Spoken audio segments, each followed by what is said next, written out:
Hello, folks, and welcome to Infinite Growth TV. I'm your host, Professor Todd Allyn, and I want to welcome you to our live broadcast today. I have an important guest to me today. He's coming in. He has meant a lot to me. He's helped me with a lot of things that have taken place with my moving to Colombia and becoming an expat. I was actually introduced to him by two other people, Chad from Passport Stamp. If you get a chance to follow his channel at Passport Stamp, and Kings and Dreams.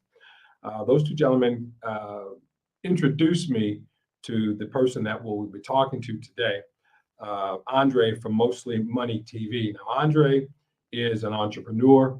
He's a Renaissance man. He's a mentor. He's all of these different things that you can imagine. He's a very, very, very knowledgeable, very wise young man. I say younger because I'm the older statesman in this particular relationship, but he's been mentoring me in many areas as it relates to the YouTube space, and also when we talk about being an expat. And I want to welcome him in. He's on his way. He should be here any moment, but we're going to talk about the advantages of being an expat and living abroad. So, does living abroad have better health consequences? We're going to talk about that. We'll talk about some of my own experiences while living abroad and the consequences that I've experienced as far as healthcare is concerned. And maybe he will be giving you some insights as far as his situation as well. I know that I had a friend that was here a while ago that came about a year ago. I came about 2 years ago came for some, I keep kidding it, Sedelia Madre, stem cells. And that was an experience for him that he had a very good experience with that. He's an ex-professional athlete as well. So there are very many advantages for the healthcare systems around the world. And I see that our guest has arrived. We have, again, introducing Andre. He also has a channel called Love Crossing Borders. Go to that channel and certainly subscribe. And also Mostly Money TV. Welcome to the stage, Andre. Andre, how are you, my friend? All right, my man Todd. How you doing? Man, I am so honored to have you. You're my mentor. I've been watching you for over a year now. And to see your growth, to see your consistency has been nothing short of very motivating. And I really want to let you know that I appreciate you for that. Thank you, brother. Thank you very much. So I see that you have Love Crossing Borders on there. Let me change the banner on this for you. So which one did you have? I have Mostly Money TV. Yeah, I'll let you change it from that end. All right, now let's see. I want to make sure that this is okay for you. How's that? Bada bing, bada boom. Perfecto. I misspelled borders. I apologize. Let me do that over. While you're doing that, cologne of the day, you like I always do. Cologne of the day is a oldie but a goodie. You can get this one for $15 anywhere. It is Bentley for Men. It is a very boozy scent, very manly scent. So if you're wearing a suit jacket, a suit, or if you're wearing a t-shirt and jeans, you can get away with Bentley for Men. There you go. That's the cologne of the day. Now, as I said, you are a Renaissance man. What are you working on now? I know that one of the things that you and your lovely wife worked on was being able to raise funds for a cancer foundation here in Colombia. What are you working on now? We just recently donated a $4,100 to the Children's Cancer Foundation. So I'm glad we were able to take care of that just over the past couple of weeks. And then we also have been able to, we got a couple of books that are coming out. I got a novel, a Passport Bro novel coming out. And I've got a motivational book coming out, which is Bankrupting BS in Your Life. And what Bankrupting BS in Your Life is about, how to overcome how to overcome our excuses. Because most of the excuses that we use and that we're most comfortable with are usually BS. Okay. So usually they fall up under the 4 categories of distractions, discouragement, complacencies, and fears. So once we stop using excuses under the umbrella or the auspices of distractions or complacency or discouragement or fears, it seems like we're more easily or more susceptible to go after our goals, whether it be like we're talking about some of the physical goals that a person may, or when it comes to health, that a person may want to go after. Okay. Awesome. And when's that coming out? I'll be releasing that one in the next couple of months. It's actually done. I just got done working with the proofreader. Okay. That's outstanding. Like I said, man, I mean, you've done an awful Clear lot. my lens. You continue to do an awful lot. You have 4 channels now within the YouTube space. Is that correct? Yeah, 4. Okay. So we've got Love Crossing Borders, Mostly Money TV, Travel Unraveled. Travel Unraveled. And then the 4th one is the one with your wife has a station. Andrea Wallace TV. Yeah. So you're busy. Oh, yeah, I'm busy trying to get this lens just right, too. Give me a second. No worries. There we go. There you go. There we There you go. Thought maybe it was my glasses. No. I know, right? That's like when I put glasses and contacts on at the same time. Like, wait a minute. Well, I have my contacts in. Okay. Right. So just for our audience, so that they'll have a little bit of understanding, because there may be someone who are not familiar with you. Tell us, how long have you been living abroad? I've been living in Colombia about this will be my 6th year living here. Married 4 years, going on 5 years, and we've traveled everywhere. We just got back from Spain, UK, and France. So we just got back from there. We went to Cuba last year and to Mexico. And so we're going to be starting to hit. We're trying to schedule a trip to Antarctica. So we're going to head down there. There's a cruise that goes right around this time next year. So we're going to try to schedule that trip for next year for that cruise. Okay. That's awesome. Of those countries that you've visited, which one would you compare favorably to Colombia in possibility of living there? Not a one. Not a one. I can't lie. They once said that if you do not make Colombia one of the first countries you visit, because it may end up being the last country you visit. Yeah. Because everything from the cost of living to the healthcare to the how nice the people are, to how relaxed and how the stressfulness. When I was in France, I saw the same stress that was taking place among the people that I saw back home in the United States or Canada. Yeah. When I was in Spain or in UK, the same thing, the rat race, the squirrel farms. Yeah. That's all I was seeing was squirrel farmers in the UK. Yeah. And I was like, this is not the life that I would want to live for the rest of my life, that day-to-day rat race stress. Even Bogota, which is the capital of Colombia, still has a relaxation or doesn't come across as stressful as some of the Western countries, I noticed. Yeah. And I'm here in Bogota, and so we've traveled to other parts of Colombia, and you're right. Bogota is less stressful than the States, but it's still stressful compared to the other places that in Colombia.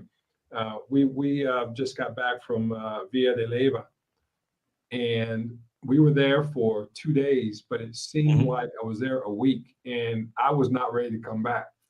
I mean, one day it seems like a week long in some of these places, It does. So we've got Dark Green. Greetings, gents. Glad to see 2 positive brothers come together. Hey, thank you, Dark Green. Appreciate it. And thanks for being here and coming in. I tell people this, and I'm going to tell you this to your face, because I believe in giving flowers to people while they're living. You have been a great motivation for me. in some of the endeavors that I am doing now. And it's because of your positivity. It's because of your the way that you express yourself. Believe it or not, sometimes you say some things and it hits people right between the eyes. And I received that. You don't know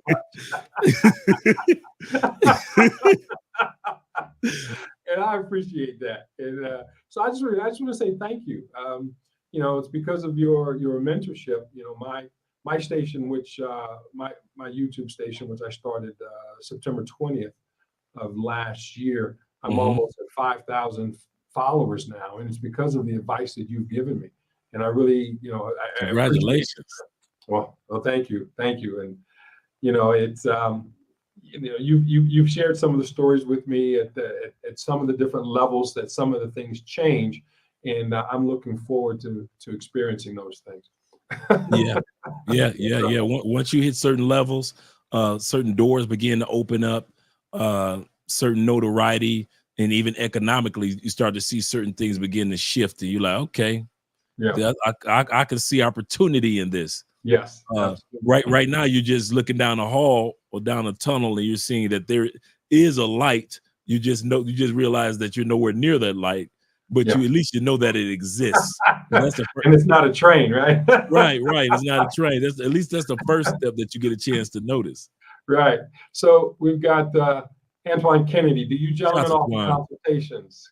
Currently live in Bogota, Colombia, and provide autism consultant here and work remotely in the U.S. I'll let you go. I'll let you answer. So currently live in Bogota. So he's there where you are. Yeah. Colombia.co. I mean, Colombia company provide for autism consultant here and work remotely in the U.S. He said, do you gentlemen offer consultations? I know that we do here in regards to if you're interested in going to other locations or permanently relocating to Colombia, because you may be here just on part-time tone, and you may be wondering, okay, what steps can I take to stay here or stay in another country? So stay in another city. So we do consultations in regards to not just Cali, but also we center our consultations around no matter where you're going to be geographically. But I don't know if Todd can answer his question. Yeah, I do. My consultations are not so much in the expat space, although I do cover that, not specifically in that space. My consultations revolve around the idea of happiness, lifestyle and happiness. And so it's more of an integrated health, integrated lifestyle consulting that I do. But if you are looking for specifically expat, Andre is your man. He's the one that you want to talk to regarding the expat. He can even go into, I'm speaking on his behalf, but I've heard him talk about these things. He can even go into how you can benefit from the tax perspective. By living abroad.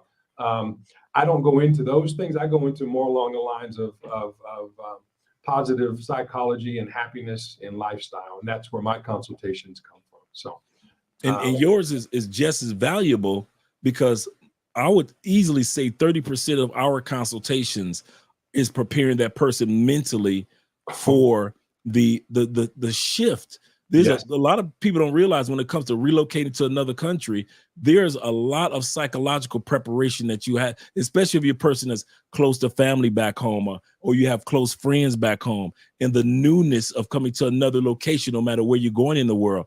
And some of the expectations, such as what we're talking about as far as health, is it better health in another country? That nervousness is there. I hear what Todd is saying. I hear what Andre is saying, but does it exist? So yes, embracing and taking advantage of Todd's consultation is just as important as ours, because there's a psychological part that you need to prepare yourself for when it comes to relocating.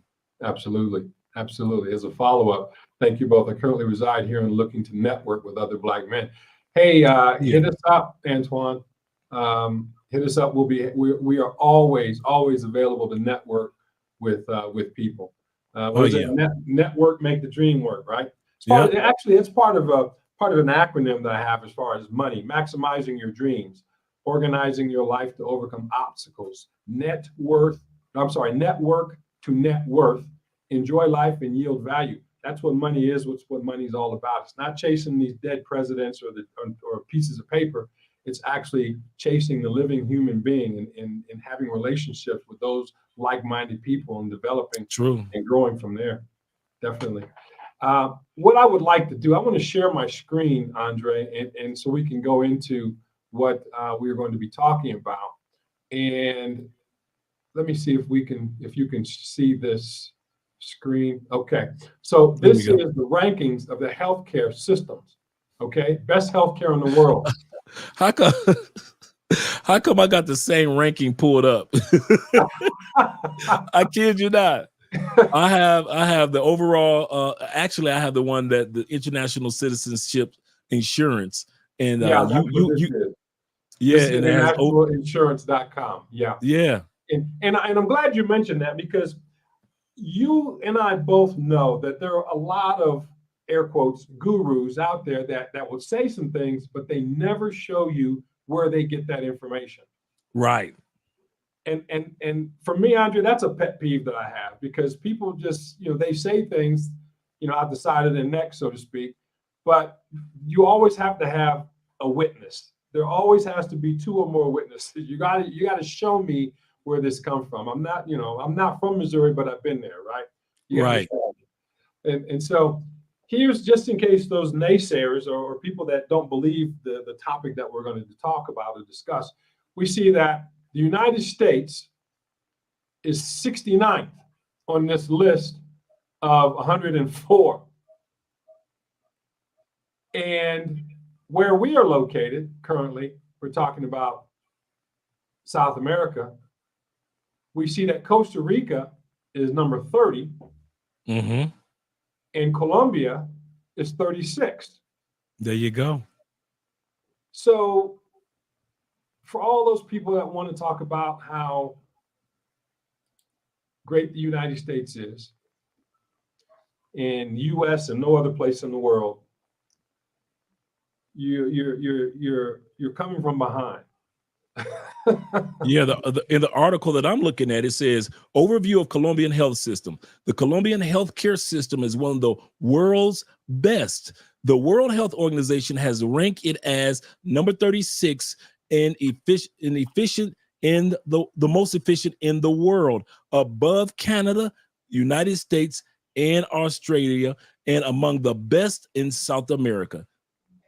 Yes. And I'm going to be honest with you.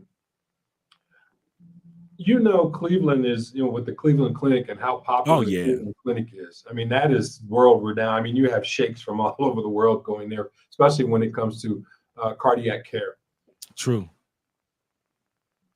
Going through that system, I felt like a number. Going through the system here, I don't feel like a number. And it's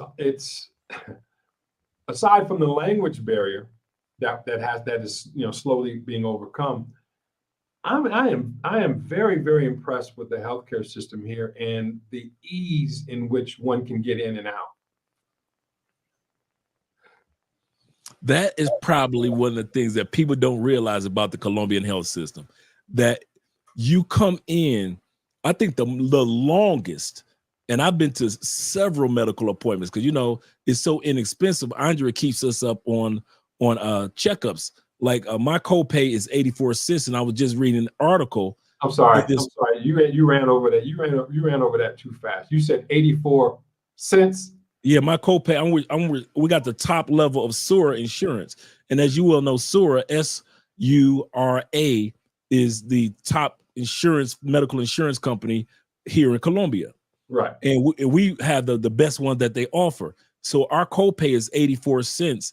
In the article, it says on average, the copay rates for the average Colombian that has insurance is approximately $1, $4.25, and $11.15. That will be your copay on average. If you need to see a consultation with a specialist, that will be a $50 out of pocket if you don't have insurance. Mm-hmm.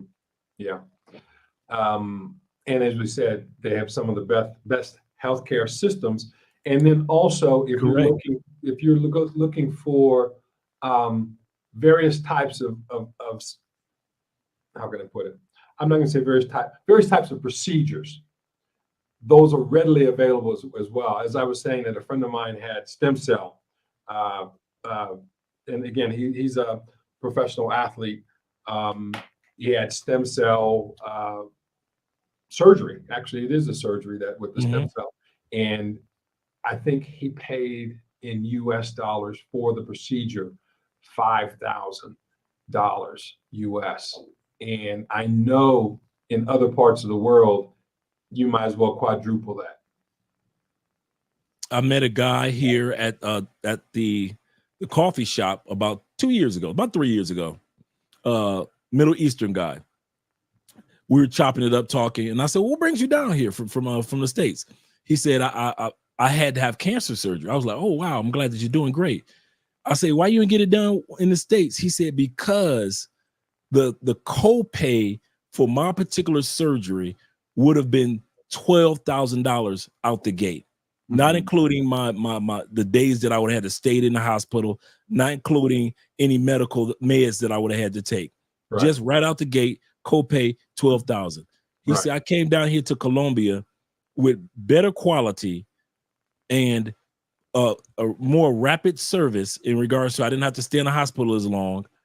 He said, "I paid $1,200 out of pocket for everything, including medical, including a home nurse to take care of me, everything." Because, for example, our insurance, we get house calls. Yeah. That, you make a great point. I say two things saved my life: my wife and Colombia.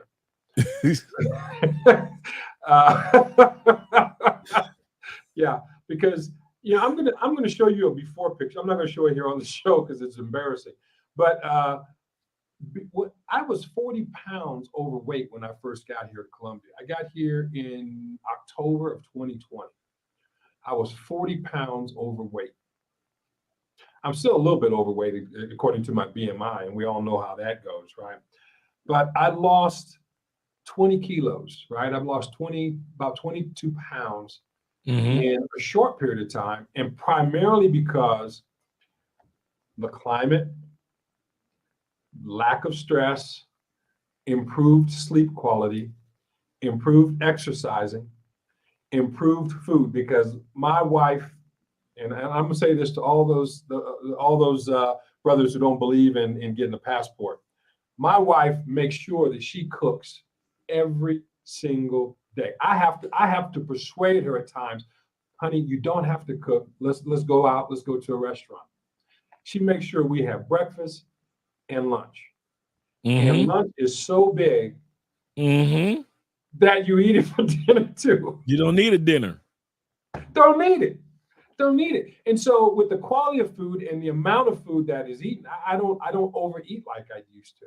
And so, I told my wife that my goal is to be sexy grandpa, that when we have our grandkids, right, I want my grandkids to look at me as being a superhero.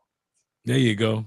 Right. There you go. But it's all thanks to the Colombian culture, because and being married to a Colombian as well,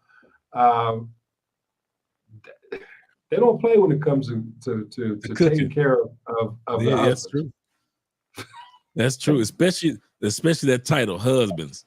Yes, if you guys think that you get spoiled as boyfriends, or you get spoiled as somebody that they're kicking it with, wait till you become a husband and see how well they treat you.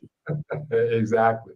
Yeah, I kid you not. It is a whole different, can of blessings that you opened up once you officially become a husband here in South America. And you're absolutely correct in regards to the climate. Colombia ranks number 5 in the world for clean drinking water. Of course, outside of certain areas, maybe Cartagena, and certain areas that may be in other regions, the smaller regions. Yeah. But in most of Colombia, the drinking water is excellent. Colombia has, like I often mention, Colombia has enough fruits that it would take you a year and a half to eat all the fruits. If you ate one fruit every day in Colombia, it would take you a year and a half to go through each one of the fruits that they have here in Colombia. Yeah. In regards to no GMOs. GMOs are illegal here. So you're not going to find fake foods. You're not going to find meats that are near beef, near meat. That's not going to be down here a lot. Right. Oftentimes when you're down here, you are at a restaurant and you order orange juice. That's fresh squeezed orange juice, fresh mango. They're going to ask you, do you want it with agua or con leche? Right. You want it with milk. So it is fresh. All these fresh things that you get with the fresh air, with the lack of stress, with the, getting proper sleep now, because you're not thinking about 50 different things. Right. It has an impact on you. So when guys sit back and see me at 56 and they see you at your stage of life, they wonder, well, how you guys doing this? And it's all part of the relocation process. So when you guys sit back and come down here and think that us guys have gotten our passports, and it's for the ladies, many of us have gotten our passports so we can have a healthy life and live the life that we deserve to have as far as our health is concerned. Absolutely. And, yes, my wife is Colombian, and this was unexpected for me. Okay. The part that was unexpected was the health benefits, the overall life, but the quality of life benefits. That was not in my mind during the time that we got married, right? Because originally the goal was we're going to get married and I was going to bring her back to the States because as a college professor, the contract states that I have to be present and yada yada yada yada, all those things. But during the pandemic, it opened my eyes. Once I got here, I was like, I don't want to go back. I mean, I don't want to go back because getting up, it's something to be said that when I wake up at the first sound of a bird, and that's usually about 5 a.m. Same with you. We live next to a lemon tree park, so. Oh wow. Oh my God. We don't have any neighbors on that side. It's just a whole park. I mean, literally next door. The tree is within almost within arm's length. That's how close the park is to us. And you say lemon tree park, so it's got. I mean, I can nothing but lemons and limes. That's it. I can just imagine. Wow. So tell me about your health journey. Tell me. I came down here at 285. I was too big for television. So when I came down here, now I'm like now I'm in the range of like 235. 235. And so my goal is to get down to 215. That's what my goal is. How tall are you? I'm 6'3". Well, okay, 6'3", 235. You're a linebacker, bro. You can fill a hole. Right. But like my model, go ahead, Todd. Yeah, but that's not a bad thing here in Colombia. No, not at all. Not at all. Because my wife said that, and I'm not going to say that, what she said about most Colombian men's bodies, but you might as well put it out there. Well, they got Bugs Bunny bodies. I love it. That's what she said. Shout out to the wife. Right. But the look that I can just imagine the looks that you get when you walk into the mall with your wife. Oh, yeah. All the guys want to be you, and all the women want to be with you. To a certain extent, yeah, I can say that. We get those looks in church, so yeah. In the church. In the church. So all the single ladies. Yeah. Put your hands up. One of the things that my wife does, and it at first it shocked me and surprised me, but but now I just expect it. When we're walking side by side, the first thing she does is she puts her arm in my arm and we walk arm in arm, or we walk hand in hand. That's her way of, let's just say, marking her territory. Right? This is Colombia. The competition is deep. They know. Competition is ridiculous, man. Competition is deep. Ridiculous. So They already know to mark their territory like lionesses. Yes, You sir. the same thing, I'm assuming. You are not alone. You are not alone. So 285 to 235. How'd you do it? First of all, as you and I know that there is a gym on every other corner in Colombia. Also, motivation of seeing Colombians, unlike the States, walking, exercising, things like that. The cities shutting down certain streets on Sunday and allowing people to just walk and ride their bikes. There's no such thing as that in the United States. I don't know any city in the United States that shuts down a long stretch of the community street. Correct. Just so people could walk or ride their bikes for miles. Yes. And when you sit back and you see all these free yoga classes and salsa classes and bachata classes, and many of these are free for you to take advantage of, you start to realize, okay, a part of being in Colombia is being active. Over 51% of Colombia is under the age of, like, most people don't know this, 51% of Colombia are under the age of 30 years old. Yeah. Colombia is a very young country. Young place, and then I'll end with this. Like you always hear me say, just because you date a woman that you may be her daddy's age doesn't mean you have to look like her daddy looks. Some dudes look fatherly. Yes. You know, you built like with the dad bod. You look like, you know, you guys should not be photogenic. Right. So you start to realize, okay, if I'm going to be with somebody of a certain age or a certain caliber of woman, you want to be presentable. Right. And so these things were the motivating factors for me, and the longevity of life. You want to make sure that your kidneys are good. You want to make sure that your other organs are good. Your heart is good. I just got back from doing a heart exam yesterday. Okay. Because everything is so inexpensive, the things that you took for granted in the States, you now find yourself, well, let me go get a checkup for this. It's only 84 cents. Let me get a checkup for that. It's only $1.11. Let me get a checkup for this. There's only, how much is that copay? $4.15. Yeah, get that checked out too. So you find yourself getting things checked out or examined. Right. That in the States is either expensive to do, even with copay, or you just don't have time to do it because, going back to what you said before, you're going to be sitting in the doctor's office or in the clinic waiting so many hours that you're like, man, dude, really? 3 hours just to see the doctor? There's only 4 of us here. Compared to Colombia, it could be a whole room full of people. And you're going to make it to see your doctor within that hour. Yeah. Yeah. That is very, very true. So the ciclovia, that's what you were describing when the ciclovia or cicloruta, when they actually shut down the streets. In fact, my wife and I were on that bike ride today. And since tomorrow is a festival, it seems like a festival every other Monday, we're going to do it again tomorrow. But the interesting thing about Bogota is that we're down here, we're a little ways from the center of town, but they shut the street down all the way to the center of Bogota and around the surrounding area. And it's from 6 a.m. to 2 p.m.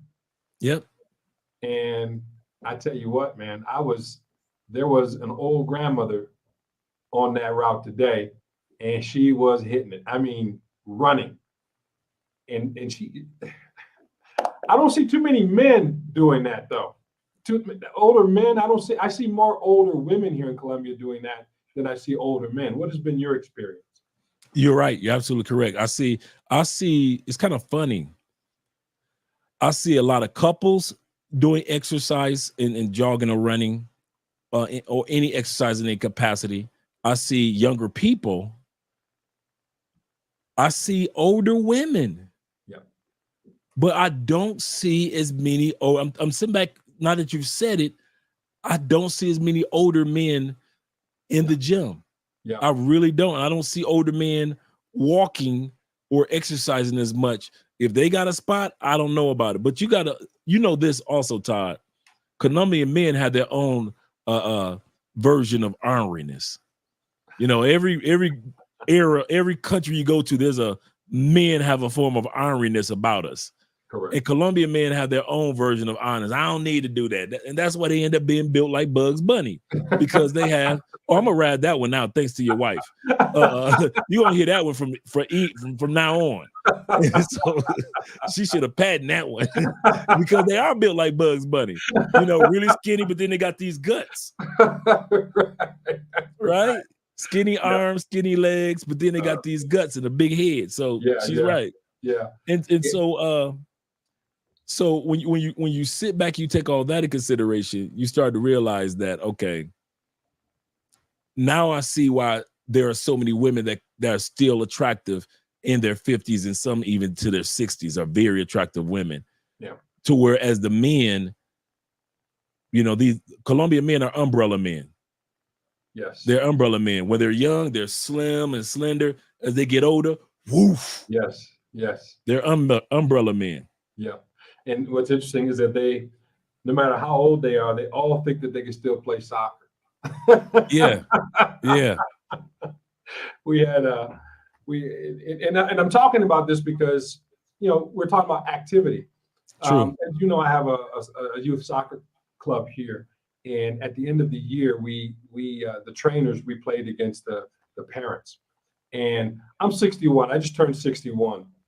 And a lot of people down here, as you said, they don't believe that I'm 61, so I have to show my cedula. And so because I'm a gringo, they don't think that I could play soccer. So let me just say this. Within the first 5 minutes of playing the parents, we was beating the brakes off of them.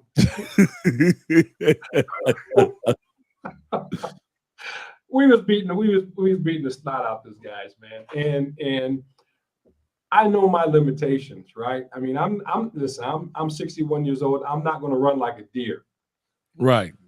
But I'm not going to let Bugs Bunny push me around either. So, absolutely correct. So if they want all that smoke, they can come get it. That's all I'm saying with that. But there you go. But my life, literally, Andre, I was 40 pounds overweight. I had gout, high blood pressure, anxiety. I was a hot mess. And in such a short period of time, with the reduction of stress and the quality of lifestyle. When I say quality of lifestyle, I'm not just simply talking about from a financial perspective. I'm just talking about from a health perspective, health quality. It's just hard to really explain. And that's why I kind of wanted you to come on. I wanted to do the show with you so that you can help to explain to people who are watching why living abroad can literally save your life. And turn back the hands of time. You have gentlemen such as Austin Holloman. He's 23 years old. You can see how well he's taking care of his body, even while he's on the road, and he's traveled to 17 countries over the last 2 years. Yeah. So even being young and youthful, you start to see how a person can take care of themselves and not take their health for granted, even being 24 years old, going on 25. And so it's not just about us older gentlemen that are considering the health benefits of travel. It's also you younger guys. So for all of you that are out there that wonder, well, these are older guys, and so it doesn't matter to me. No, there are benefits out here for you guys that are younger, that are under 30, as well as those of us that are over 30. So some of the first benefits that you'll realize is what Todd was saying, was the fact that the hospitalization and taking advantage of the system itself is better for you. When you got a system like the United States and it ranks in the 60s of 100 plus countries, but yet you have Colombia and all these other countries that are ranking in the 30s and 20s, that's one of the first benefits you have. Second benefit is it's not going to be as expensive to take care of your health.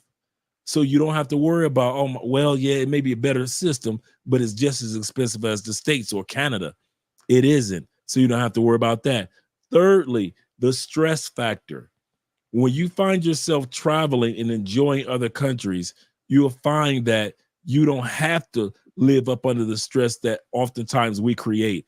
I give you a perfect example of stress factors, Todd, keeping up with the Joneses. A lot of times it's not even our jobs. A lot of times our post jobs.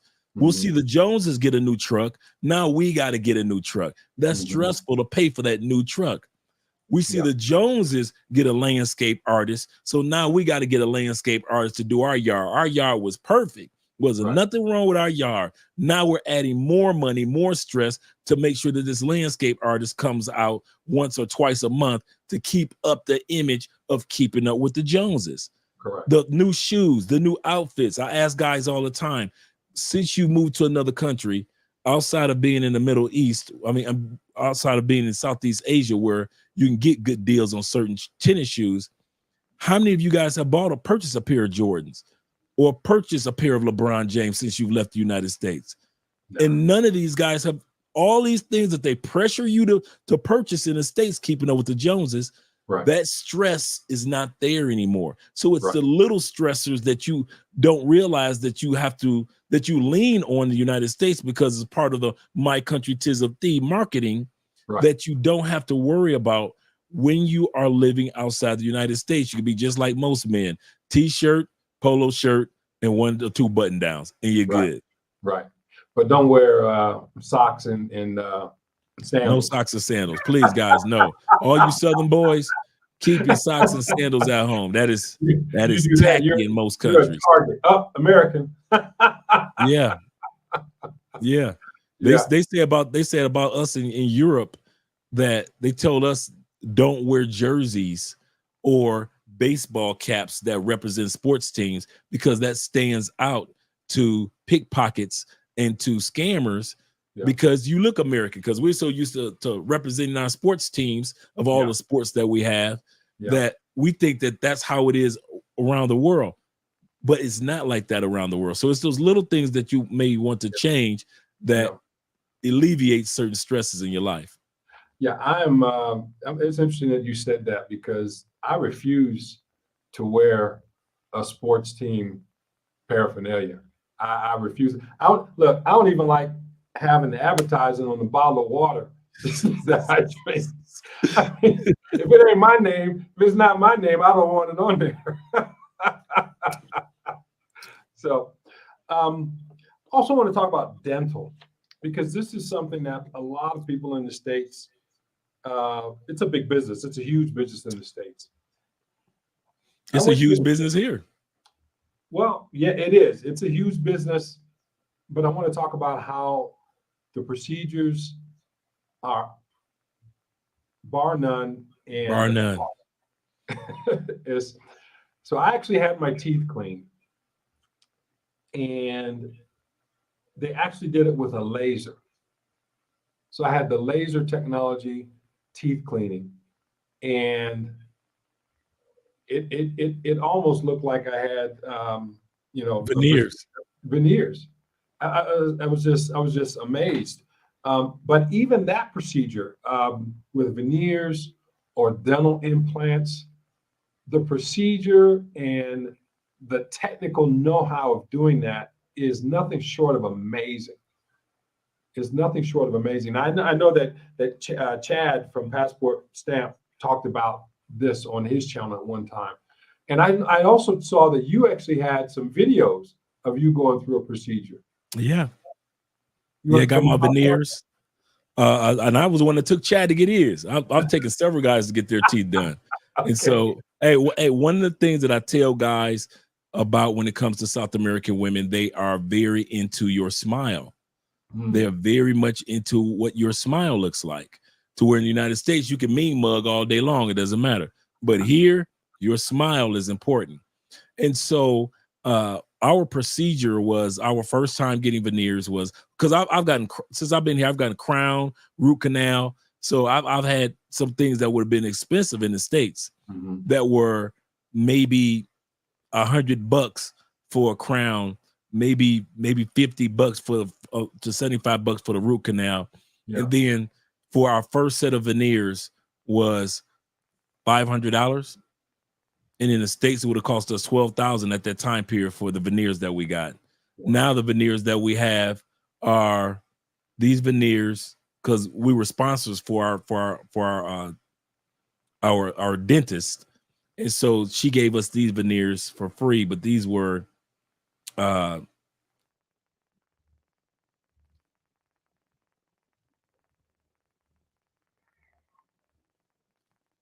Did we lose you? I think we lost him here for a moment. He'll be back in just a second because it looks like he's thinking.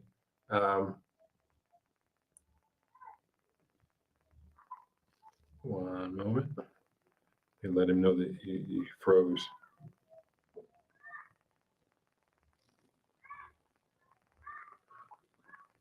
Okay. Meanwhile, in between time, let's see.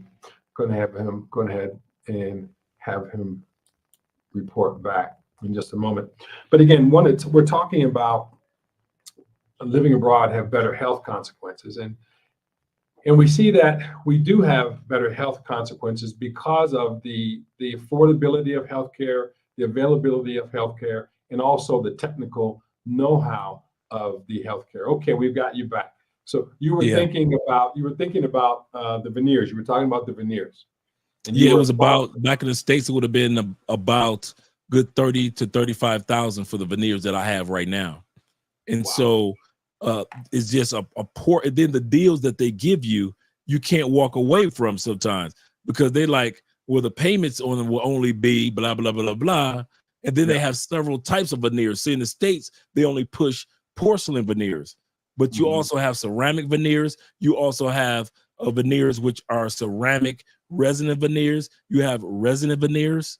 So you have several types of veneers. You also can decide on how bright you want your veneers. Do you want the whitest of white, which I wouldn't recommend because you're looking like headlights, or do you want, something that's a little brighter than normal, nice little Hollywood smile? So you have a choice on the whitening that you can have during that time period.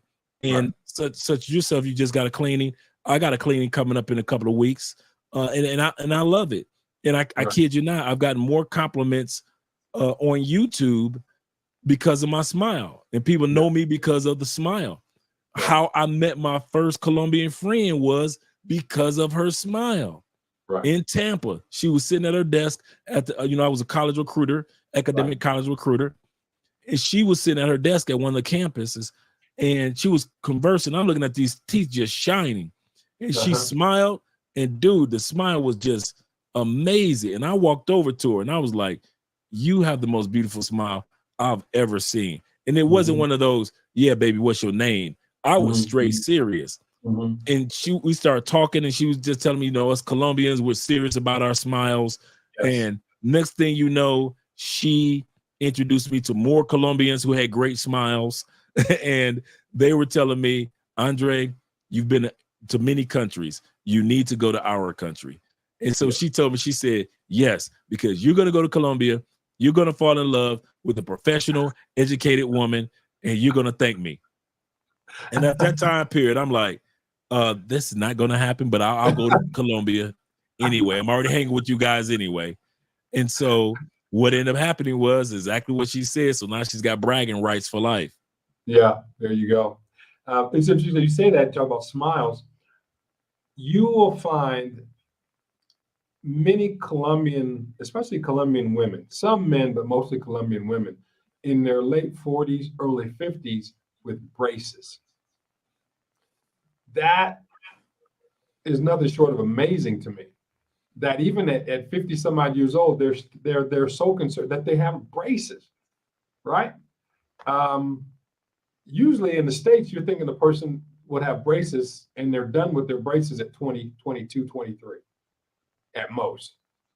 But here you could be in your 50s and also implants. I mean, that is huge down here too, having dental implants. And it's nothing short of astonishing what they can do with their dentistry down here. It's nothing short of astonishing and affordable. No. I like what one person said, Todd. "You're not ugly, you're just broke." You're not ugly. You're just broke. Explain that. Because outside the United States, if you have just a few dollars, you can basically age backwards. Your smile will take off 5 years to 10 years easy. Yes. That's one of the reasons why people can't understand why we look so young, Todd, because just us conversing and they see our smiles, the same smile that a 22-year-old, 25-year-old would have is the same smile that we have. When it comes to your gym membership, you're paying $30, $40, sometimes $50 a month for a really good gym membership in the States. That same membership here in Colombia can be $12, maybe $15 at the most. Yes. For the gym member. So you have no excuse. Or just going for a brisk walk, and now you're getting your vitamin D from the sun. At the same time, you're getting fresh oxygen coming from the oceans around us. Yes. Getting that fresh oxygen coming from the Amazon jungle behind us. Yes. So you've got all these things that will impact you. And so that's one of the benefits, the other benefits of traveling as we're talking, the health benefits is you begin to slowly but surely age backwards. I know people, and I know you may have known people that have sinuses in the States, and they come to South America, not one sneeze, not one, they don't have to take a pill. I know several people, not all people are like that, but I know several people that have come down here and they're at awe that their sinuses aren't acting up. I know individuals that come down here and that one guy turned me on to this. He said, Dre, I got a question for you. It may sound odd. I say, what's the question? He said, do you itch after you take a shower in Colombia? I said, you know something? I don't. And as a black man, you know, if you don't put lotion on immediately in the States, you're going to be itching. Am I lying? Yeah. No, here in Colombia, you never think about the fact that they don't have as much, they don't have all those chemicals in the water, even in the shower. Right. That they have in the United States, all that fluoride, the extra chlorine, and things like that. And so you find yourself eating a lot healthier, living a lot healthier just by way of just a shower. Yeah. And you know, Colombians shower all day long. Yeah. And it's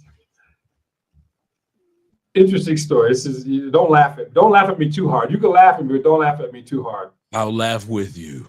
Okay. No, I was, it was literally, it took me a year to figure out the shower. Okay. Because my stepson would go in and take a shower, and he would be in there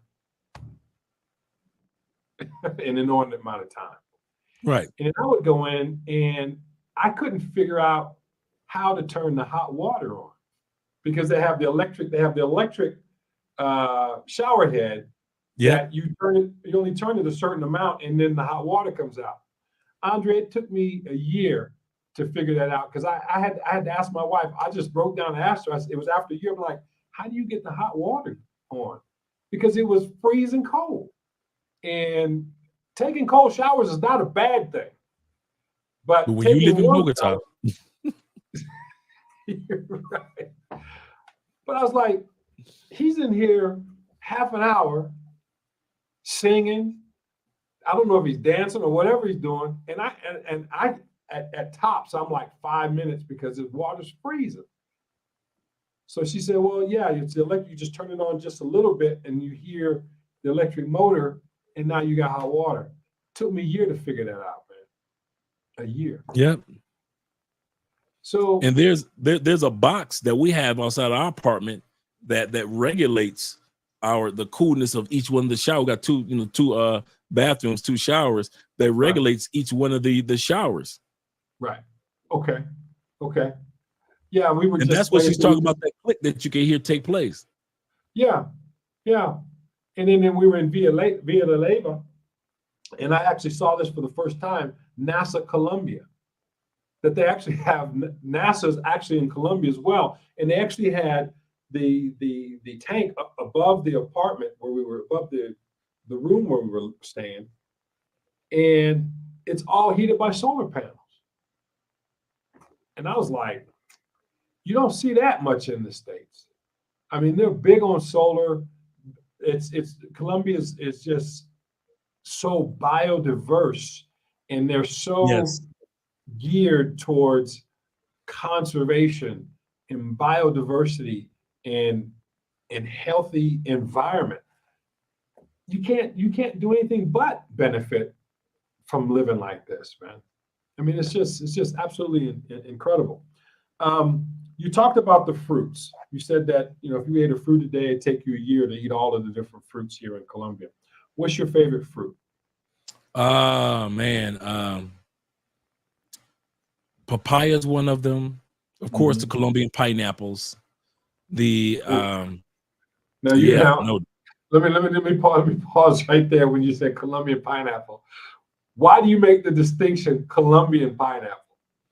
because since they're grown here, they have a sweetness about them.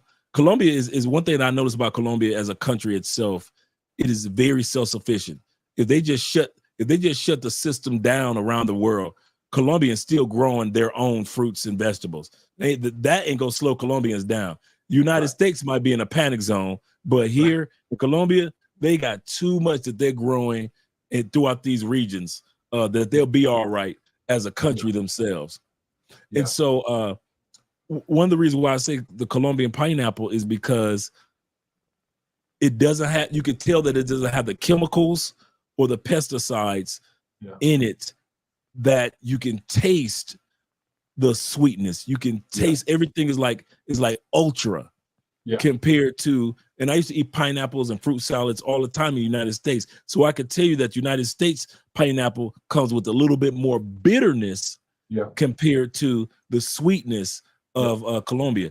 Now, mind you guys, as you listen to this live stream, it might sound like you guys are doing Colombia versus United States. What do you hate the United States? We're not saying that. We're just talking to you guys that might be on the fence of whether you want to take advantage of a passport because you may be dealing with some health issues, and coming to South America might just help you out. Yeah. And I want you to finish on the fruit, but then I want to talk about something an experience that I had as well when we're talking about the healthcare and especially for older men. So you mentioned the papaya and the Colombian pineapple. I'll give you one more. The mangoes, the what else do I like? The dragon fruit. I mean, I like, you know what I like? I like the fruits that you can get seeded here that no longer have you can get seeded grapes here. Yes. You see what I'm saying? Yes. You can get things that are grown the way they were supposed to be grown, not the GMO version like United States. Like they think they're doing you a favor by taking seeds out of the grapes. So it's certain foods that you get here that are exactly the way they're supposed to be. Yeah, absolutely. What about guanabana or soursop, as they say? I like that. I do like that, and I also like Lulu. Oh yeah. Oh yeah. Yeah. I like Lulu juice. Yeah. Something else that I've done since I've been here is not just the fruits and the vegetables, but the herbs, right? The fresh eucalyptus that I'll just get eucalyptus leaves and I'll just put them in my office and just let them sit. I never thought about anything like that in the States. When we talk about getting out of the shower and the water being different, yes, you may have to put on coconut oil or whatever it is but you don't have to put on the same amounts that you would have to put on somewhere else, right? Like it's like Brill cream, a little dab would do you, and you're good. True. Yeah. One of the things I wanted to talk about, because we talked about men coming here or even women coming here for health situations. We know that prostate health is big in the U.S. and there's almost a pandemic or epidemic I won't say pandemic, it's almost an epidemic in the States when it comes to prostate health. What I've noticed is that because of the foods, because of the lifestyle, because of a lot of the things that I have now incorporated into my life while being here in Colombia, I don't have those same type of warning signs or issues that I would have if I stayed in the States. True. And I've got exams since I've been here. I've gotten prostate exams since I've been here. So you're absolutely correct. Yeah.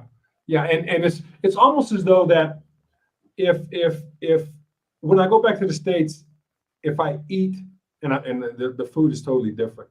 If I eat differently for a week or so, I start to notice that my body's changing. And so when I come back here and I get back on the wagon, so to speak, all that other stuff clears up. All that other stuff clears up. And it's just, not only are we talking about longevity or how long you live, people not only want to live long, but they also want a high quality of health as they get older. And what I've found, Andre, is that my quality of aging is 100% better here in Colombia than when I was in the States. Yes. Yes. That's been your experience as well? That's been very much my experience. It's surprisingly, because like you said earlier, this was not an expected part of the deal of moving to another country. You didn't even fathom the thought that you would start aging backwards due to the fact of relocating to another country. And so that's been my experience as well. I sleep better, not snoring as much, not waking up and down throughout the night as much. You know, I'm a pescatarian, so I don't eat meats. But if I were to eat meats, I know that they would be a lot healthier than the meats in the United States, because the United States, the meats are illegal to sell in most countries anyway. You got meats that, wait a minute, pause. You guys got us eating meats that no other country wants. Yeah. No other country wants the U.S. chicken. You can't sell it anywhere else. The U.S. beef can't be sold anywhere else around the world. The U.S. pork or the U.S. Beef, pork, even the seafood that the U.S. has cannot be sold anywhere else in the world. Yeah, yeah. I remember the first time that I saw a Colombian carrot. Oh yeah. It was this big. It was this big. Yeah.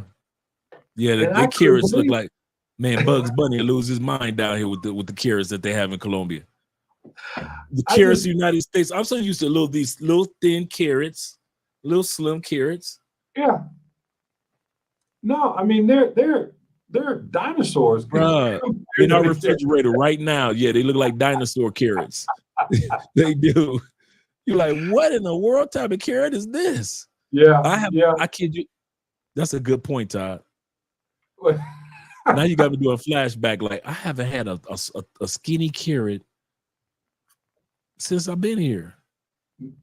They don't exist. They don't exist. A skinny carrot is, listen, a watermelon with seeds, because I love watermelon, and you know. I do too.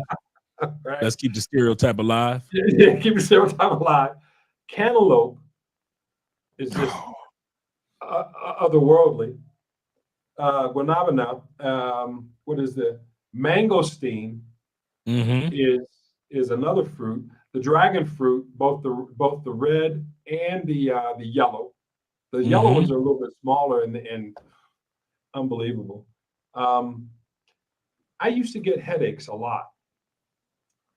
And now if I get a headache, all I do is I eat a piece of fruit. I might drink Lulu juice, right? Straight Lulu. Or I will, as I said, put the eucalyptus in the room or something like that. And my headaches are not as debilitating as they used to be. Actually they're very, very infrequent at most. In terms of gout, haven't had an issue with that since 2020. You know, so again, we're just two guys chopping it up, talking about our experiences here. How, as Andre said, that we've started to age backwards, and we just want to encourage anyone to get your passport, to travel, to experience for yourself, because the only thing that you have is your health, and there's only one you, and you got to take care of yourself. And I've seen, Andre, I've seen your pictures with you and your wife, and you guys are out, and I saw you guys with your sparkling wine on New Year's. Another thing I wanted to talk about that's very, very important that a lot of people overlook is that when you're talking about health, you're also talking about connecting with people. One of the things that I've noticed while being here in Colombia is that when you connect with people and they're your friends and your family, it runs deep and powerful. Yes. Yes. Can you speak about that? Yes. It's amazing how a part of me being healthy is knowing that not just Andrea cares about my longevity, but I have family members and friends, true friends, that care about my longevity. We back home in the States, we talk to each other about health and so forth, but we really don't show a true active care for the longevity of a person in regards to making sure that they're eating healthy. So if I go over to Andrea's mom's house or over her grandmother's house, I know I'm guaranteed to get something healthy that'll take care of me. And if I get a cold, everybody's calling, checking on me for a regular everyday cold. You'd have thought, it was more than that, but am I kidding, Todd? So knowing that it's not just your spouse or in some guys' cases, or the girlfriend that cares about you, but the fact that you know that there are other people that are really invested in the longevity of your life and a good life, it makes you kind of step your game up in regards to, well, let me really take care of myself, because there are people out here that give a dang if I'm healthy or not. It's one thing to live a long life. It's another thing to live a long, healthy life. And there are people down here in South America that will make sure that you eat the right and proper things in order to have that longevity. The other thing that I love about being in South America is still, no matter what city you go into, is still that indigenous connection. Yes. So a lot of the fruits and the vegetables and the recipes are indigenous in one way or another. And some of the, like you say, some of the herbs are indigenous to when people lived in the Amazons. Yes. And came out of the Amazons. And then you had the indentured servitude of Black people coming from the Congo to South America. And then they came with their recipes. So you always, I noticed this about Colombia, you cannot get away from history here.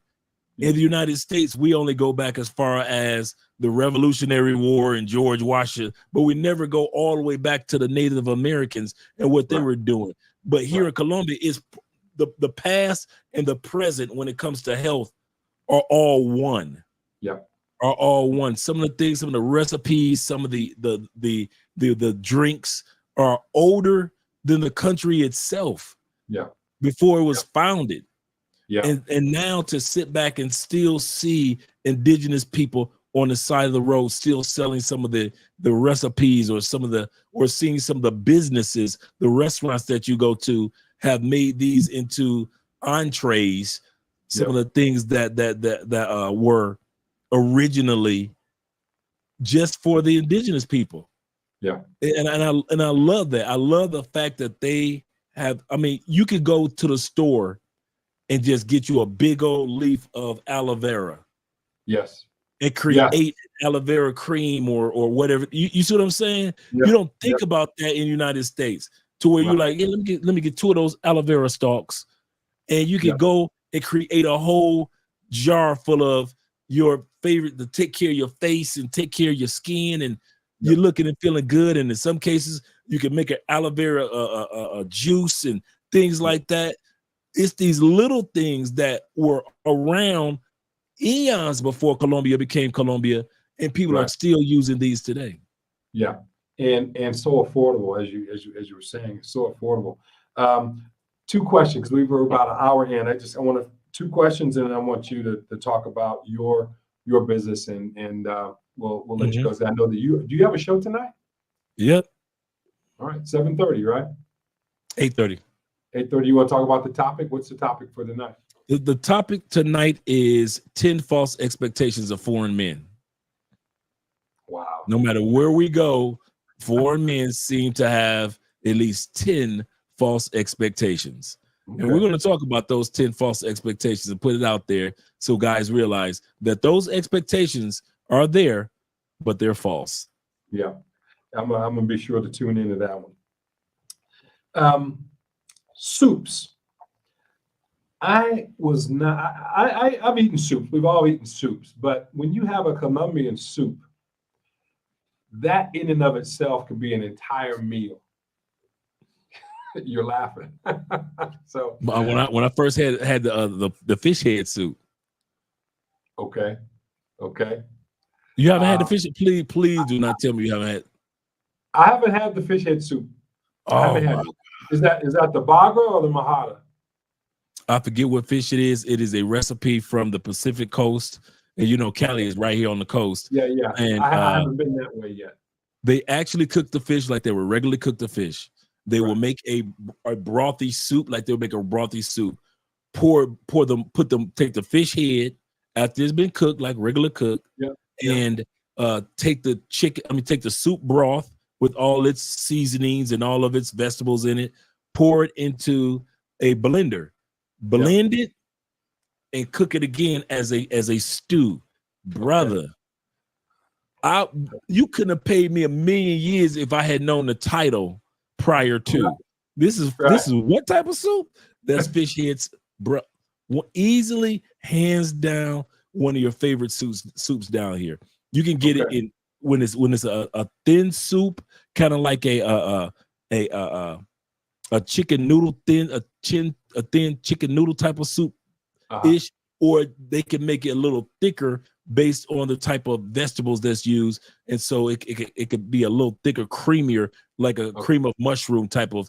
And I'm telling you, it is amazing. Even Andrea's dad was jealous when Andrea first made it for me. He was like, "I've been trying to get you to make fish head soup for me for years, and you make Andre." I'm like, "Hey, you know what this is?" Right. You know what this is, Orlando. Shout out to Orlando. You know what this is. Other kind of benefits. And when you go to many restaurants here, especially in Cali, you can get fish head soup. It comes along with the meal now. Okay. It comes along with the meal. It's one of those soups that it comes along with the meal. You can get.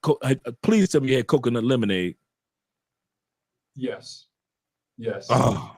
Yes. Oh my God. Lemonade. Or coconut rice. Coconut rice. Yes. These things you would never thought. With fried mahara. Yeah. Right. Yeah. You would never think of this. You're hearing about fish and seafood that you never heard of before. And then you're thinking about recipe in the States. There is no way I would have ever imagined coconut lemonade or coconut rice. Every time I introduce somebody to coconut rice or lemonade, I sit back and watch on purpose. One brother, one sip of coconut lemonade, he had ordered 6 of them back to back. Wow. He was like, he said, brother, I've never tasted anything like this in my life. Yeah. Yes, sir.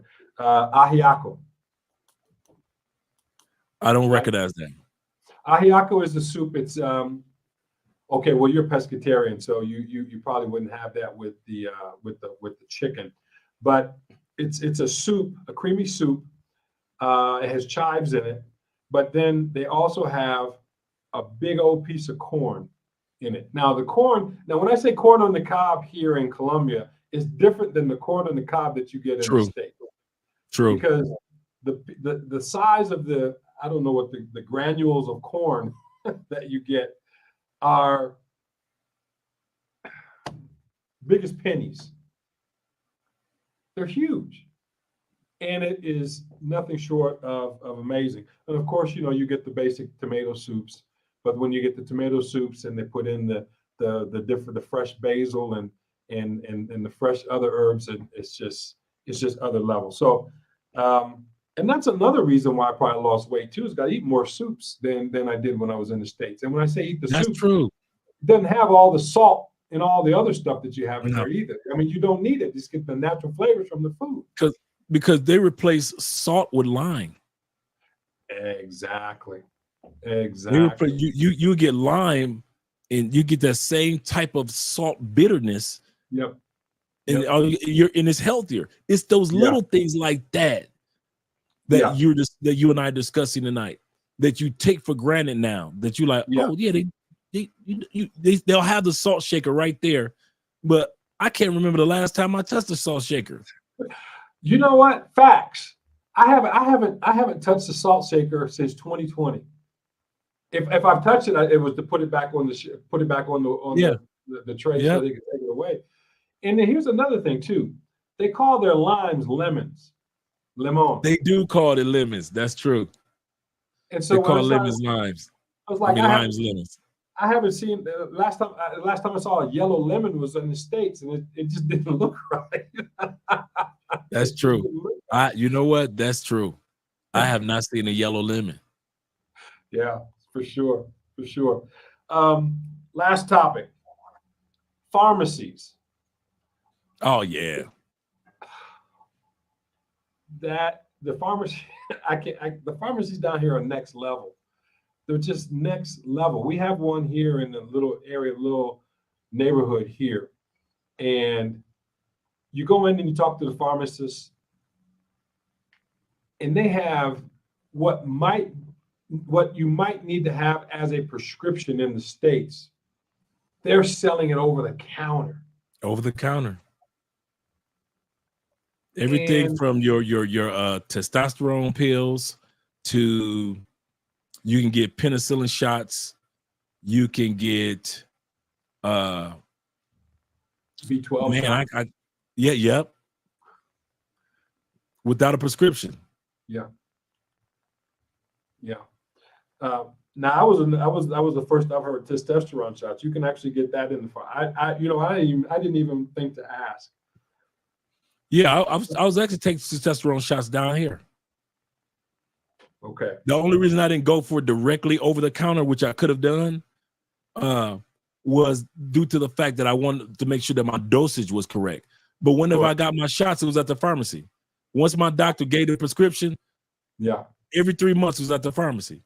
The only reason I stopped is because now that we're going to be focusing on working on having a child, later on this year, early next year, the doctor said, in order to keep your fish, keep your cells swimming just right, you're gonna have to back off the shots for right now.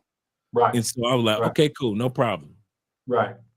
But here's the kicker. There are other ways that a person can raise their testosterone through their healthy living, through healthy exercising, things like that. So you don't have to feel like in the States, you got to get a shot at our age to take it back to the next level. But down here, you don't. Yeah. And I tell you, there many of the things that many people would expect people approaching your age or in my age category, that they would expect men's health in certain areas to be waning. I find that with the lifestyle change, that has not been the case at all. No. The area of intimacy, let's get it out of the way.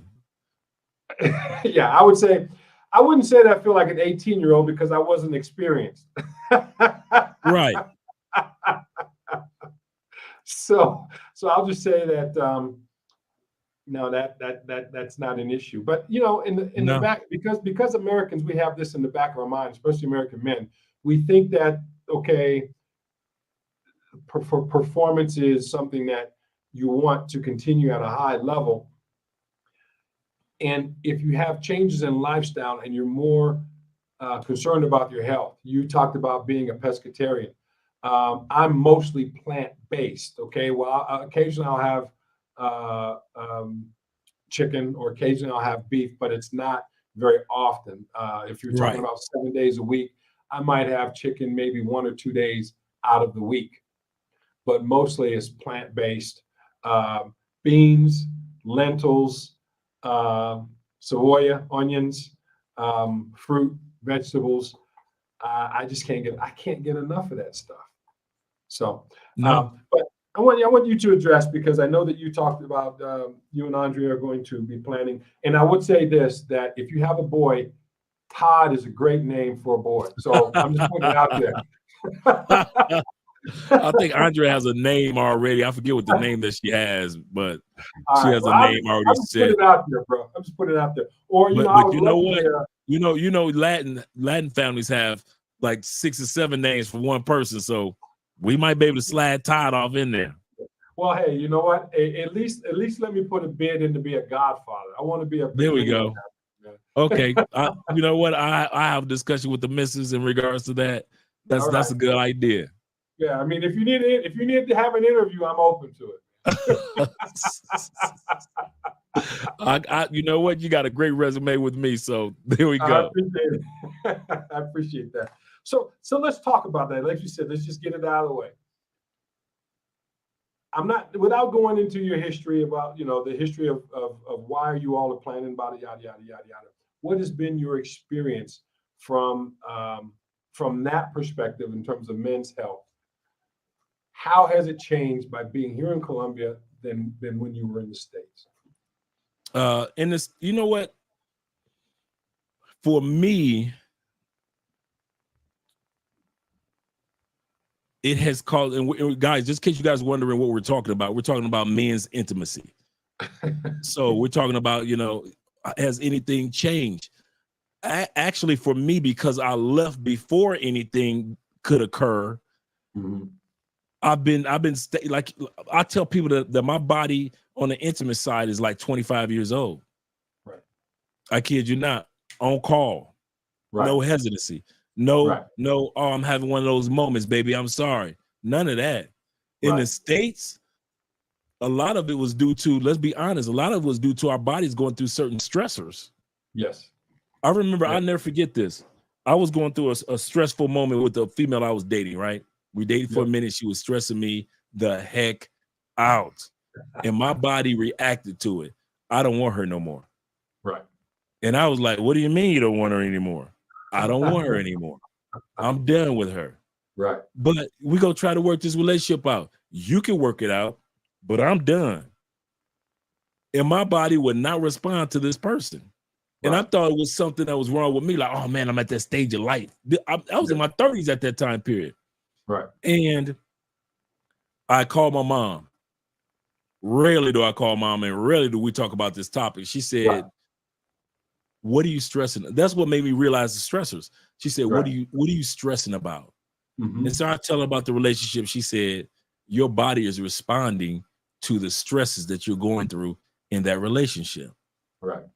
And so what ended up happening after I was like, you know what, this is not working for me. If I can't be intimate with if my body's rejecting this person and at the same time is rejecting the fact that I'm eating certain foods in the United States, so that's not helping. So now I got bad food in the United States and I'm in a bad relationship and I'm stressed out. My body is like, no, there is no intimacy right now. Right. The moment, the next person out, body kicked right back into gear. Yeah. So I realized that not only being around the right person, but also eating the right foods, drinking the right waters, and not allowing the wrong type of people or food to come into my life has to this point given me the body of a 25-year-old easily. And you know, there be times Todd can attest, it's times where our wives can't keep up with us. So to sit back and say at this stage where people crack the jokes on me in the United States, you got to have a blue pill. You got to have this pill or that pill. We don't even, that never crossed our mind. No. No, You no. know, you need to have a pump. You need to have, these accusations towards men. Yeah. And you come here and you realize half of that stuff never happens to your body anyway. Yeah. Because you're eating so healthy and you're not living up under the umbrella of stresses that you did back home. Yeah. And to talk about, the stresses, being married to a Colombian woman does not mean that it is stress free. Oh But yeah. it's a different it's a different type, because in this, being an American and having American culture, that anytime that there's a stressor in a relationship, you think that someone's looking to get out, right? I mean, someone's looking for a way out. But here, with this culture, if there's stress, it's not the stress because someone's looking to get for a way out, because that's not even on the table, because the divorce rate in Colombia is less than 8%. That Yep. ain't even they ain't even thinking about that. In the United States, 75% of the women that are the ones who initiate the divorces in the US. That's highly improbable. Except for step parents. Men initiate 61% of all divorces in a step parenting situation in the United States. Right. In normal situations, yes, 80% are women that are fighting divorce rate. And among those that hold degrees, it's 90%. Yeah. Among women that hold degrees in the United States, BA degrees, 90% of the time a divorce is filed is by the woman. Yeah. But when it comes to step parenting, whether it be the child belongs to the father or not, in other words, the father is an initial parent and he married a stepmom, or he's the stepdad. In either scenario, the father files for the divorce, or let's put it like this: the male files for the divorce 61% of the time. Yeah, and we can rehash, or we can talk about a lot of the factors that go into that, because when we're talking about the culture, I'm just simply saying, and you're saying the same thing, is that the culture is different. And you mentioned earlier in the show, you talked about how, when we talked about the mindset for the change, if you're going to live outside your country, mindset and language and understanding the culture, that takes some getting used to, because you're coming in with a preset of conditions, a pre-mindset, and you're bringing your steamer trunk luggage into a new culture, and that doesn't always work that well. So I learned that the hard way through driving. Oh Lord! Driving in Colombia, it is so easy once you embrace the culture. Yeah, it is super easy. I don't flinch now. I don't trip. Now, when I first started driving, the first 6 months, I'm cussing out everything moving. I'm telling everybody, you can't drive. What are you doing? Blah, blah, blah. You guys are idiots. I'm cussing out everybody, right? But I kid you not, once you embrace the culture of how they drive, here's the thing that I learned. As I was learning to drive the way that they drive here, I started looking at Europe. I started looking at Asia. I started looking at how other countries drive. And I realized, oh, Colombian driving is the norm. When we were in Europe, that's exactly how they drive in Colombia. In parts of Asia, you look at the videos, they drive just like Colombians or Brazilians. Or so the odd bird out is the West. Yes. How we learned is not how the rest of the world learned. Let's look at it from a statistical point of view. The 330 million plus Americans only make up 3 to 4% of the 9 billion people in the world. That's it. We only make up 3 to 4%. So we assume that our measly little 3 to 4% is how everybody else is doing it. Exactly. Now you see where I'm going with that? Yes, sir. But then when you leave the 3-4% and you go to that other 96, 97%, you start to realize No, the rest of the world is not limited. We're the ones that was limited in regards to how we go about things. So as a driver and even learning cultures and food and health, I started to realize that, okay, I'm going to have to start embracing what the rest of the world was doing. And that's what made driving for me so much easier here in Colombia as I began to drive just like Colombians drive. And I drive an SUV. So I don't drive one of those little mouse cars. I drive an SUV and I have no issues. Everything is going smooth. But those first 6 months, yeah, I'm cussing out everything moving. Well, every bike, every bus. Man. My hat's off to you because I'm in the passenger side, and I still need a pastor next to me, somebody praying. It's good. So shout out to Carlos D at Learn Crypto TV. So yeah, he knows what we're talking about. Carlos, shout out to you, bro. And shout out to Passport Stamp. Thank you for the super chat. Oh yeah, shout out to my man. This is now, you know what? I'm gonna give Chad his flowers too. It's because of Chad. When Chad was here in Bogota, it's because of Chad I met you. I met Kings and Dreams. I met Carlos. Chad is one of the influencers in my life as well that started me on this road to sharing my knowledge and my knowledge. I won't say wisdom because I'm still learning on the YouTube channel. But shout out to Chad. Thank you, Chad. Shout out to my man, Chad. Oh man, he said, "Love you two brothers. I've watched the whole show on my way to work. One love." Yes, sir. One love. One love, brother. Man, I tell you, you got to see. I don't know if you've seen Chad's the latest video that he showed where he actually went and got his citizenship. I've been following. I saw Chad's yoga video this morning. Shout out to Chad. Chad doing it, man. Chad doing it. Chad has found his little Shangri-La, his feng shui. He good, boy. I ain't gonna even lie. And I love yoga. So I'm with Chad. That's what's up, Chad. I got my yoga mat right here.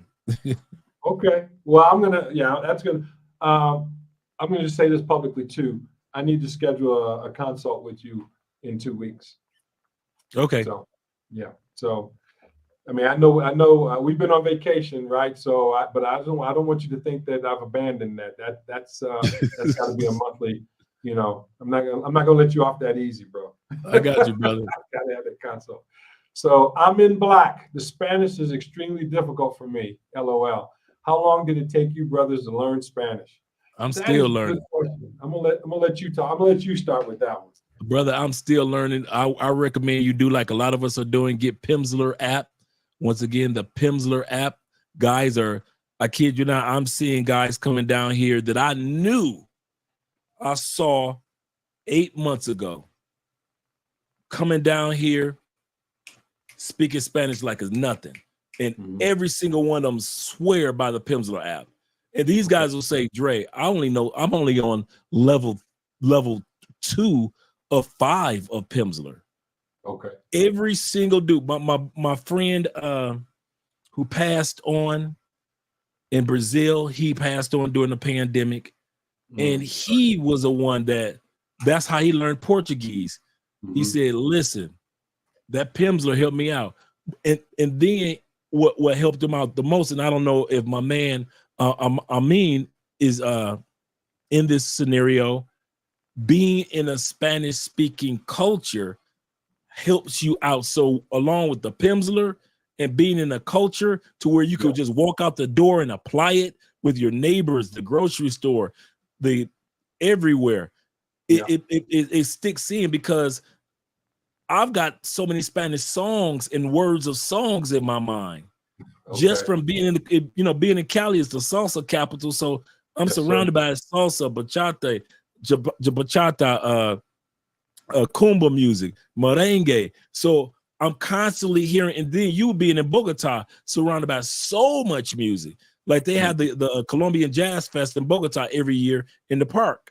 And so it's little things like that makes it easier for us. So that's what I'm doing right now. I'm doing the Pimsleur, and I'm taking advantage of practicing it as I walk out the door. That's awesome. That's awesome. I wrote down Pimsleur. I've heard of it before, but I haven't. Dude, I've met at least 5 or 6 dudes that did Pimsleur.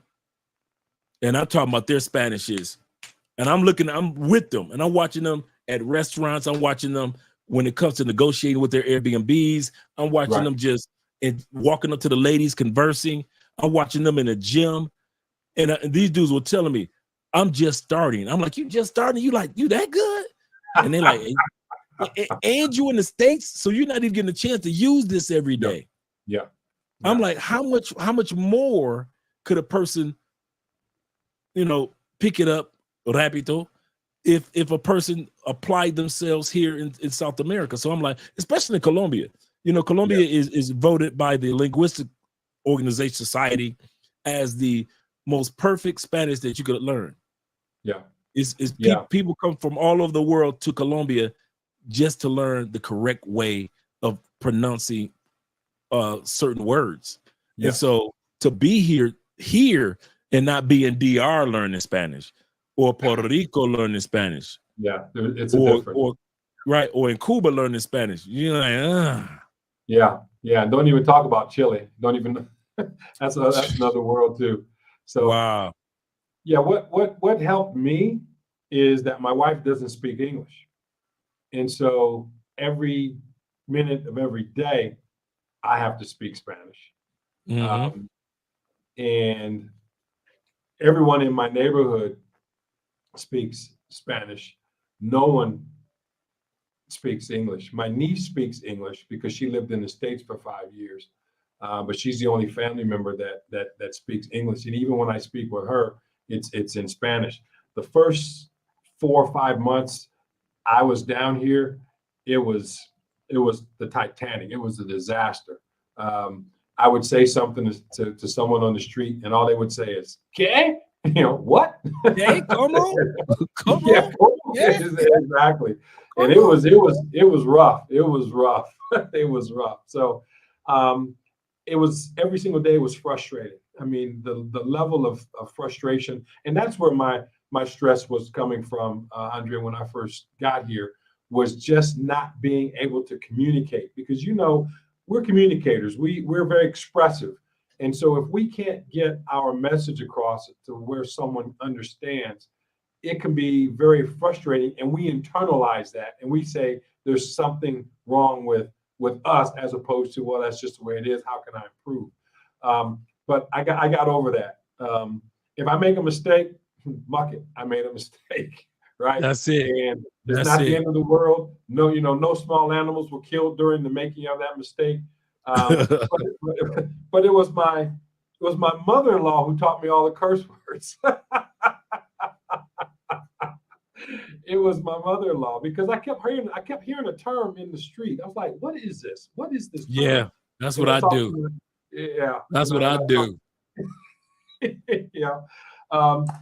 One of the biggest things was we are taught the word aquí, right, which means here, aquí. Here. Mm-hmm. But in the streets, they don't use aquí, they use acá or allá, here or there, acá, allá. Mm-hmm. So I'd say, well, I want an arepa. They'd ask, do you want it here or do you want to take it? Is por acá or allá? The one word domicilia. So when we hear domicilia in English, we're thinking, okay, home, but that's take home or take out. If you want someone to deliver it to your home, it's domicilia. And so after a while, if you keep hearing it over and over, sometimes 1,000 times or even 10,000 times, and you hear it, now you start to integrate it. And there are some times where I might be speaking in English.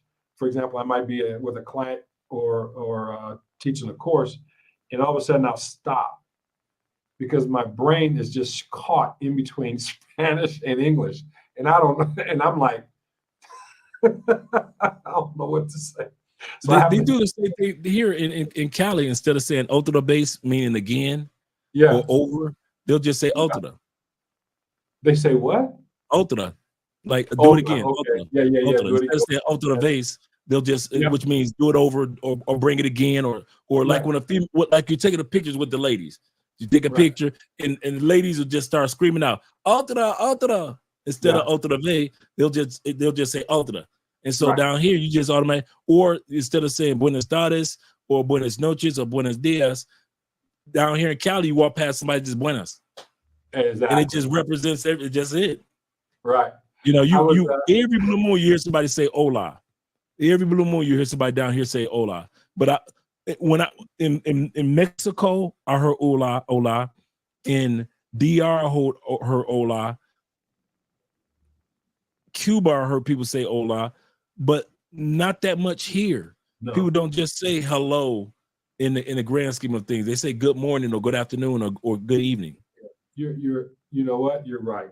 You're right. Every blue moon you'll hear somebody say hola, but not that often. Not that often. No, you're absolutely right. And surprisingly, all of this goes to the health, because if you're talking about mental acuity and what they call plasticity, mental plasticity, learning another language is incredibly healthy for your mind, especially as you get older. Kids can learn a language. I mean, you know, they learn languages very, very easily, but being able to learn the language, and even if your pronunciation isn't correct, what I've found is that the Colombians that know that I'm attempting to, or they know that I'm not from here, they accept it and they help you out.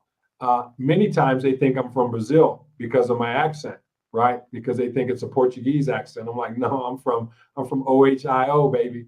So the Ohio boys. Yes, sir. Yes, sir. So Andre, you know, we've been almost an hour and 45 minutes. And you know what? I know that you're a very, very busy man, but I just want you to know I really appreciate the time. Appreciate that you've come on to my show. You've honored me with being on my show. And I just want you to take a moment to talk about your projects, your shows, but then also to leave our listeners with a final word. So I'm going to give you the stage. Here you go. I mean, as I started off, I was discussing the fact that one of the books that I'm writing this year, it'll be launched. Well, I'm actually finished with it. It'll be launching this year. Is Bankrupting BS in Your Life, and it's mental preparation for relocation, and it's overcoming your excuses. In other words, overcoming your distractions, discouragements, complacencies, and fears. Once you stop giving yourself excuses in those 4 areas, you'll notice that your transition into another country, into a new job, into a new business opportunity, it'll just ricochet. It'll take off. And so we discussed in the book those type of things. So I'll be launching that in a couple of years. Like I said, it's mental preparation for relocation. The next thing that we're working on is, you know, once again, our YouTube channels, Mostly Money, Love Crossing Borders, Andre Wallace TV, as well as Travel Unraveled. All 4 of those channels are now monetized. So it's kind of funny. It's like Todd is like a ping pong ball, to where if one channel is not doing great, don't worry about it. The other 3 channels are making up for that channel economically. So we're working on that. Also, again, this year, starting in September, we're going to be doing the fundraiser once again for the Children's Cancer Foundation here in Cali, Colombia. I was asked this year to be a speaker in Houston with Obsidian Ali's and the Black Manosphere Conclave convention. Last year was in Atlanta, had a great turnout. You had lead attorney come speak. You had Culture Connection came and spoke. You had Richie Mack, Zoom to Thailand, flew into Atlanta to be a guest speaker. So this year they invited me to come out and to be a speaker at the event, encouraging men to be able to start the process of traveling. So these are some of the things that we have coming down the turnpike, not including some of the sponsorships that we got going on, and some things that I got planned for the Patreon and the membership that we have there. So I'm excited about it. But all this goes back to what Todd started off with. I'm able to do these things because I'm taking care of my health. And if a person does not take care of their one true form of transportation, because your greatest form of transportation is not your car, your bike, your motorcycle, or airplane or boat, the greatest form of transportation is this body right here. And so as long as you're taking care of that body, take care, in other words, that mind as well, you'll find yourself opening up doors that you least expected. Some of the doors that don't open up for us as far as accomplishments don't open up because of health. You may not be getting proper sleep. Lack of proper sleep means that you are not mentally alert to know when those opportunities are there. But when you are taking care of your health, guys, I promise you, it opens up doors that will amaze you, including the door of relocating to another country. That's awesome, Andre. Really appreciate those words, man. And you are absolutely right. As I said, that I was late to the expat life, although that I had been studying it when I was studying finance and economics in undergrad and graduate school. I was aware of the expat life, but I had to bankrupt the BS in my life in order to get here to Colombia to able to get on the road and on the road to be able to do some of the things that are important to me. So I really appreciate those words, and I appreciate the example that you provide. I don't believe in coincidences, and so I know that there's a reason why God put those other gentlemen in my life in order to introduce me to you. And what was interesting is that during the pandemic, it was 2020, that I saw a guy, I Am Mara. I don't know why I started watching him. I Am Mara. He was the first expat YouTuber, traveling around, and I was watching him, and I was watching his channel when he had maybe 100,000, right? I think it was 2020. He had 100,000. I think he had just monetized. Yep. And then I saw Ace live, and Ace was around 60,000 at that time. And so what was interesting is that when I ran into Chad said, "Oh, I know those guys." I'm like, really? Well, I'm going to introduce you to Kings and Dreams, and I'm going to introduce you to Andre. And man, I tell you what, that changed my life. And so not only did my wife in Colombia save my life, but by being here and being introduced to you brothers has expanded my mind, expanded me mentally, spiritually, psychologically, in every way possible. And I just want to say thank you, man. Oh man, we appreciate the fact that you're a part of what we all are trying to do here in South America, and by encouraging and being an example to other men that they can accomplish the goal that we've accomplished. You've been a shining example, Todd, of literally the blueprint of how it's supposed to be done if you want it done, how it can be done with no excuse if a person just buckles down. And it's going to be challenges along the way. We often say that don't think that the first 5 years is going to be the challenges. It's going to be ups and downs and things that you forgot about in the States. And I got to go back to the States for this. And I went back and forth to the States. Todd has had to go back and forth to the States because of different issues. We both have been there. So those first 5 years of relocating is still a juggling of getting everything in order but after that first 5, 6, 7 years, things start to slowly smooth themselves out. And back to what we were talking about before, when you are healthy, you can handle that storm. You can handle those situations. But if you're not physically or just mentally healthy or prepared yourself for these ups and downs, it'll frustrate you. And you move back to the United States, with your tail between your legs, upset with yourself, thinking that it didn't work. But all it was the fact that your mental health was not ready for the experience that you were supposed to truly enjoy. Right.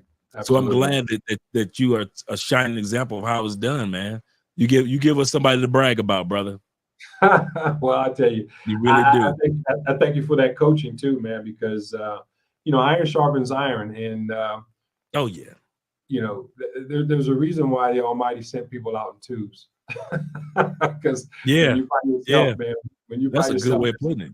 It's challenging, bro. Yeah, and I remember that with the consultation that we had, and I told you, I was like, man, I'm just frustrated because, the life that I want to live is here. Why? Because I'm happy. And, most people live lives of quiet desperation, and I was one of them. But when I got here to Colombia, I say that this is the Garden of Eden. Now, other people might go to other countries and that might be their Garden of Eden, but my Garden of Eden, which is peace, is here in Colombia. And knowing that I have brothers like yourself, brothers like Carlos, brothers that are here and that they're experiencing the same things that I'm experiencing, it makes it easier to persevere. And I just want to encourage anybody that's watching this, reach out to Andre, reach out to myself, reach out to Passport Stamp, reach out to Kings and Dreams, reach out to Learn Crypto TV. Listen, you have people that you can talk to and that they're going to be honest with you. And as I said, Andre is going to hit you between the eyes, and you know what? It might make you feel uncomfortable, but it's for you. It's for your good. Ain't no mic to it. You're gonna be uncomfortable. Oh, you. If I gotta be uncomfortable with straight shots between the eyes of myself, and that's why I think one of the things, Todd, and not to hold you up, one of the things that allows me to be straight honest with other guys and them kind of somewhat accepting it is because they know I'm straightforward with telling my stories. So these guys have heard so many of my stories, like, oh, well, it ain't like he ain't never said that he ain't been through that himself, or Andre went through worse. So let me go ahead and get this area together of my life, because Andre had gone through way worse than what I'm going through right now. So I try to keep that transparency there. But if I ever came across like a Mr. Know-it-all or a guy that's never been through any storms, then that would be more problematic for me to encourage guys than for me to tell guys my testimony, and I know that they can make it through the storms too. In full disclosure, I always like being close to and communicating to people that are smarter than me, right? And with the group that I've mentioned, I know that everybody in that group is smarter than I am. And so that makes me want to elevate my game, right? Every time I talk to you, I get nuggets. Every time I talk to you, every time I hear you speak, I get nuggets. I'm like, man, you are so intelligent, but you are so down to earth. You're not boastful with it, right? No. You know you're smart. You're smart. Everybody that talks to you know that you're smart. But the way that you present the information, it's acceptable because you're not boastful or braggadocious or pumping your chest. You're one of the most humble people that I've ever met, man. And to have that level of intelligence with the humility, it's motivating. I'm like, man, I gotta elevate my game. I mean, I just want to be a fly on the wall when you're in there, man. And I appreciate you. Thank you, brother. I appreciate that, man. I really do. That's a great compliment right there. No, I mean, it's the truth. I mean, it's like, and you've done it, right? You've done it, and you're doing it. And I see you quietly going about your business, and I see the way that you go about your business, and it's very professional. For you to monetize 4 channels, and knowing the statistics that YouTube has. For a melanated man to have 4 channels and all of them are monetized, brother, you're in the top 1%, top 0.5% of what's going on. Yeah. So I would encourage, listen, folks, if shameless plug, if you haven't subscribed to Andre's channel, or if you haven't reached out to him directly, it's your own damn fault if you're not successful. You sound like me now. Huh? You sound like me now. It's your own fault, because and you better do it now. I'm gonna tell folks, they better do it now, because when all 4 of those channels hit 100K followers, you're not gonna be accessible. You're not gonna be as accessible as you are now. I mean, it's just the way success goes, right? You catch a person earlier on in their success, and you ride that wave with them. And because when they hit a certain mark, They're just not available. I'll give you an example, and I know I'm being long with it. I apologize for you listeners, but No, I no. got to get this out. Story When I time. started watching Ace Live had 40,000, literally 40,000. He was in Barranquilla. He had less than 100,000 followers. Yep. He's got 500,000 followers now. Yep. Now, I've always wanted to meet him. I've always wanted to talk to him. But now I know it's like, you know what? I just got to live vicariously through other people because, you know, he's a busy guy. I see the content that he's putting out there. He's very philanthropic.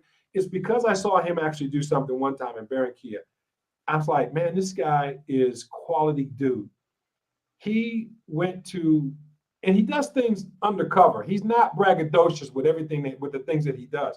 He went to a small a corner store that was selling fruits and vegetables and drinks and all this stuff. And he told them, every sale that you have, I will pay for that day, right? And he stayed with them all day. And so people was coming up and people knew that they was getting free stuff basically because he was sponsoring that, right? And he, at the end of the day, they said what the sales were, and it was 2 million or 3 million pesos or something like that. Yeah. And he went to the bank and he paid it. And you know what? He didn't want, the only people that knew that he was doing it were the store owner. The people that were in line, he didn't want any of the notoriety or anything. That he was just blessing people.